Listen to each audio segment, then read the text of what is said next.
Life is a game. You hear it all the time. First, play the game. Look, life is an unfair game. But I try to remind myself none of it matters. It's just a complete game.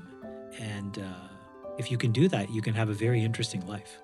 So, what is the game of life? And how do you play? Well, let's get started. There are multiple ways of looking at the game of life. Today, we'll look at life as a value trading game. We'll break this into 4 parts. 1, the basics. 2, how the game has evolved. 3, the current meta. And 4, general strategy. What exactly is value? Value is a reflection of people's wants. If somebody wants it, it's something of value. And those wants usually fall into 3 core buckets. 1, survival. Think food, shelter, water, safety, your basic needs. 2, reproduction. Love, sex, family. And 3, agency. Control over how you want to spend your time. You might think that power and influence belong here too, but they're not primary drives. They're tools that make survival, reproduction, and agency easier to get.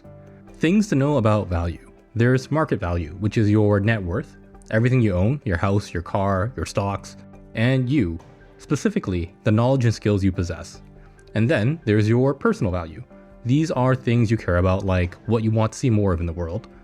Personal values and market values can be traded, like when people build churches or with ransom money. Because people's personal values are different, all value is relative. Something that is valuable to me may not be valuable to you. And lastly, the goal of the game isn't to get your net worth as high as possible. More on this later. The most important form of value is arguably knowledge, because you can do anything if you know how to do it. You can only get value by one of 4 different ways. 1, you trade for it, which is what most people do. 2, the things you own, stocks and other investments like Pokemon cards, can increase in value over time. 3, somebody gives it to you. This is out of your control, so not a strategy I'd recommend leaning on. And 4, you take it from somebody else. This has negative consequences and only the government is legally allowed to do this. Trading is how most of us will get the value we want. Now, we can't talk about value without talking about money. Money is one of 2 things, a store of value and a medium of exchange. It would be a hassle to always trade goods until you got what you want. So society has adopted the use of money instead, and now we can trade more freely and store money for later use. This makes money a great proxy for value. Most people make money by acquiring skills to increase their market value and then trading their time for money in the form of labor. For decades, this was a good strategy, but lately it's been getting worse. More on that later. The best strategy is to make something people want and sell it to many people at the same time. Apple is so good at what they do because so many people want the products they make, despite the premium pricing. Sometimes it's hard to know what the right price is though. When Taylor Swift released her Eras concert tickets, she thought that several hundred was the right price. Well, she was wrong because some fans were willing to pay thousands for them. People's values can be taken advantage of as well. Markets don't care why you want something, they only care that you want it. Common values that are taken advantage of: fear. If you're afraid, you'll pay for protection. Think security systems, insurance, political promises. Addiction. If something hijacks your dopamine, you'll trade time and money for it over and over again. Think sugar, drug abuse, gambling, and endless scrolling. Tribalism. If your identity is tied to a group, you'll pay to signal loyalty and support. Think merch, donations, outrage, and us versus them. None of this is new, it's just gotten more efficient. Next, your starting position is often decided before you're born. Some people, unfortunately, never get a chance to play. And on the other side of the spectrum, some people are born into royalty, seemingly destined for greatness. Or not. The point is, you don't control your opening hand, so blaming it isn't a strategy. It's about the moves you make going forward. But before we get to that, we need to take a trip through history. First, we're going to cover how value transformed over time. Not everything, specifically looking at what I consider to be the biggest value multipliers. The illustration is for reference only, not to scale.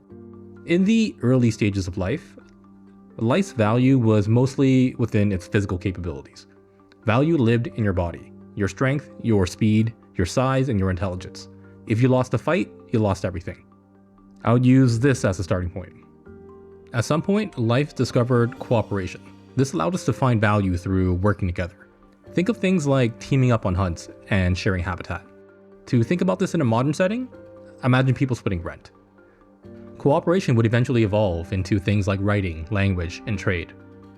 Tools were the first time we started looking to the world to create value. A person with a spear is way more dangerous than a person without one.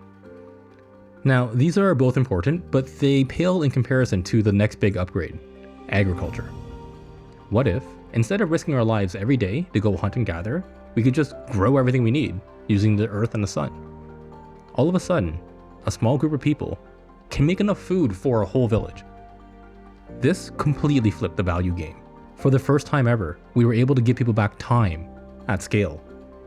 People started thinking, imagining, and creating new things of value, leading to the development of things like money, cities, and most importantly, technologies. A key one being the printing press, technology that made it easier for us to spread knowledge throughout space and compound through time. 1,000 years later, we end up with the next big transformation, the Industrial Revolution. This is where humanity starts decoupling physical labor from humans. No longer do we need men with shovels to dig holes. Now, we have excavators. Muscles slowly begin getting replaced by machines. Thanks to economists, we have some good estimates on the amount of value created in the world in the form of GDP. Year 1, global GDP, approximately 247 billion. Now, using all of the tools and technologies that humans have developed so far, we're talking agriculture, language, writing, money, trade, finance, the printing press. All of that grew global GDP to 2.14 trillion at the start of the Industrial Revolution. 100 years later, thanks to the revolution, humanity grew this number to 11.7 trillion. Then came the digital age, where computers and the internet helped humanity grow global GDP over 17 times since. Think of it like the digital printing press. Our ability to communicate and share knowledge became instant across the world, unlocking growth like we've never seen before. Now, we're in what some may call the next pivotal boom, the AI revolution, where humanity starts decoupling mental labor from humans. We're starting to replace cognition with computation. Tech optimists like myself believe that AI is something like a digital industrial revolution. We think that AI is going to increase the compounding of value in the long run, leading to more value creation, but no one knows for sure what that looks like. Now, when you study human history, a pattern emerges. Value concentrates. People who are good at capturing value end up scaling faster than people who aren't. Over time, this inequality creates instability and it splits society into the haves and the have-nots. We see this time and time again through history. And this inequality increases until there's a meta reset. Historian Walter Scheidel calls these resets the 4 horsemen of leveling. These are 1. Mass mobilization wars, the world wars. 2. Transformative revolutions, communist revolutions like what we saw in China and Russia. 3. Lethal pandemics like the Black Plague. And 4. State failure and collapse, think the Roman Empire. The first 3 typically involve massive loss of life, so value is distributed across less people, and the 4th often just leaves everybody poor. And this brings us to the current state of the meta. Inequality is back near pre-World War II levels, the last time the Western world experienced a true horseman event.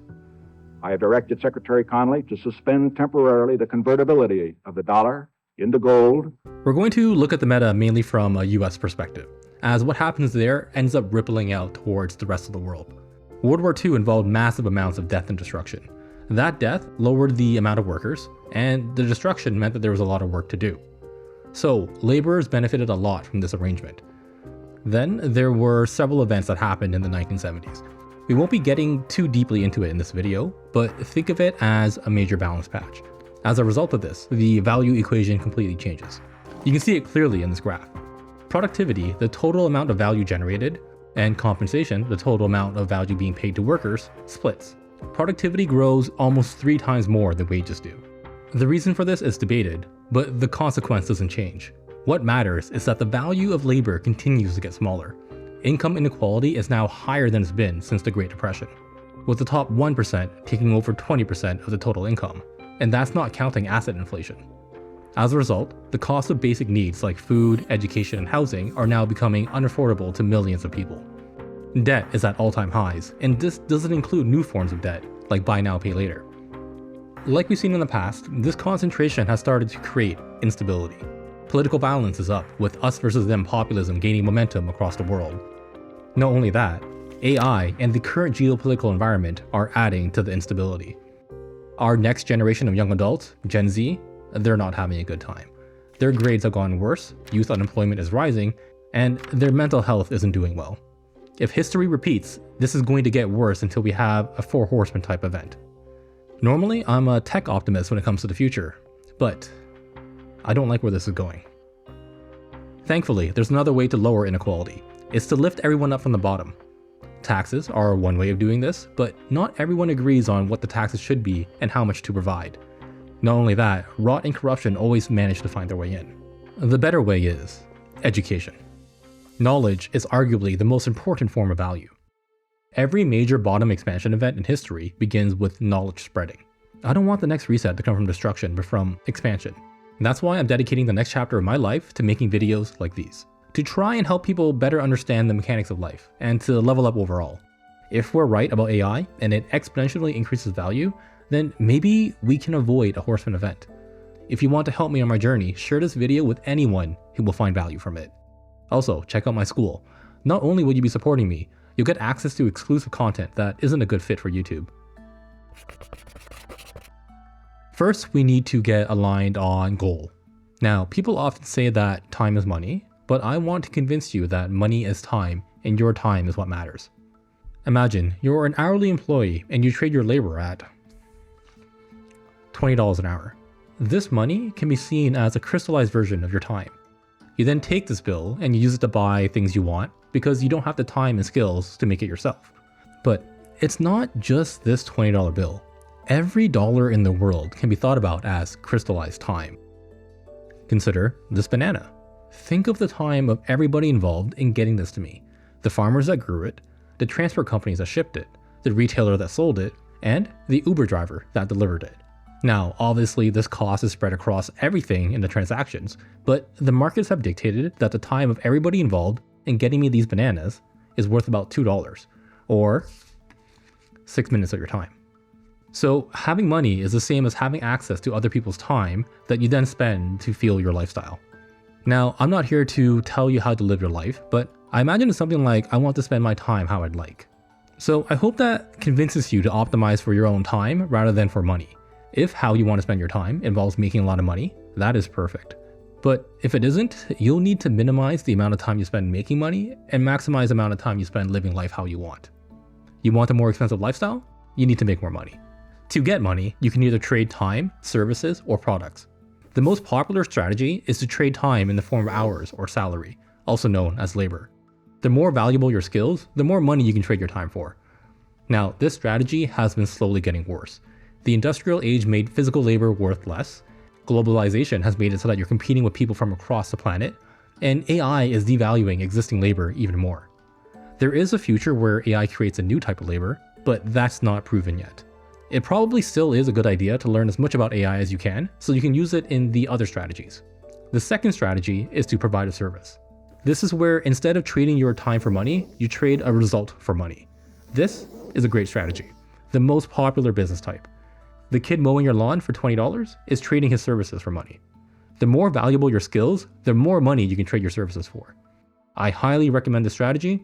Services-based businesses aren't going anywhere. The last strategy is to make something useful and sell it to people. The more valuable your skills, the more money you can trade your products for. Now, I think you might be noticing a pattern here. The most important part of increasing net worth is by increasing self-worth, or getting more valuable skills. It just allows you to make more over time. This is that saying, if you want to make more money, you got to be more valuable. Trading products for money is the best strategy by far if you can make it work. So you might be thinking, how can I get more valuable skills so I can trade it for more money? Well, knowledge is arguably the most valuable thing of all. And remember that all value is relative and changes with time. So you have to keep learning. Like, subscribe, check out my school, and YouTube thinks you'll like this video next. Thank you. Tell them to like and subscribe. Do it. Do it. Tell them to like and subscribe. Oh, wait.